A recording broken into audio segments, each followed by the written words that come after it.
everybody, welcome back to the Heart Life. Guess what? The stockings are done being sewn. Of course, they do not have their embroidered monograms on them yet, but they are complete, including a full inside lining and ribbon, and they are going to eventually, I think, have some little pom-poms on there.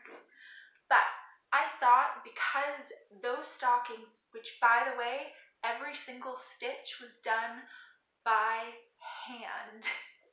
Today would be a good idea to talk about spontaneous numbness, hand spasms, loss of strength in your hands, and how does this affect my small motor skills, such as which I use with when I sew, or when I write, when I draw, or just small things like that, or when I'm mincing things, when I'm cooking.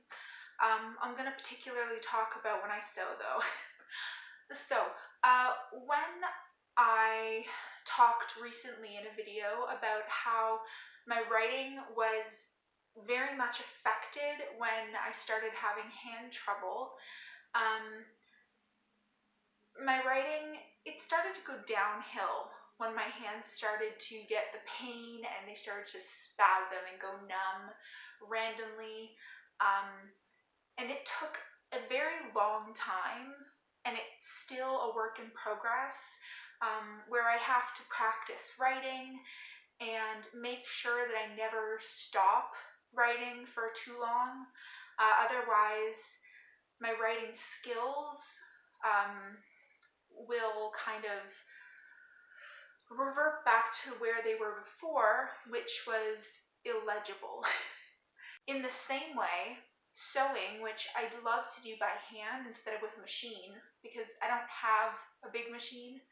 I just have a tiny kids machine, and also certain projects I just prefer to hand sew. Sorry, I just prefer to hand sew. When you're hand sewing, you need to get used to holding a needle in certain ways to properly do specific stitches. And holding a needle when your hands are having spasms and when you lose your tactile ability suddenly, and your hands suddenly are going numb, losing all their strength, it's a very difficult thing because you're dropping something that's sharp, it's dangerous. I mean, we all know that with the giant needle that got shoved in my toe a couple weeks back. But I had to practice starting with a large needle and doing basic stitches and work my way back down to a smaller needle doing much more complicated stitches.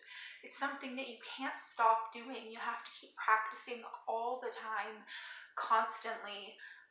Otherwise, you are going to lose it, and you're going to have to completely retrain yourself again, completely retrain your hands again, because unfortunately, they're just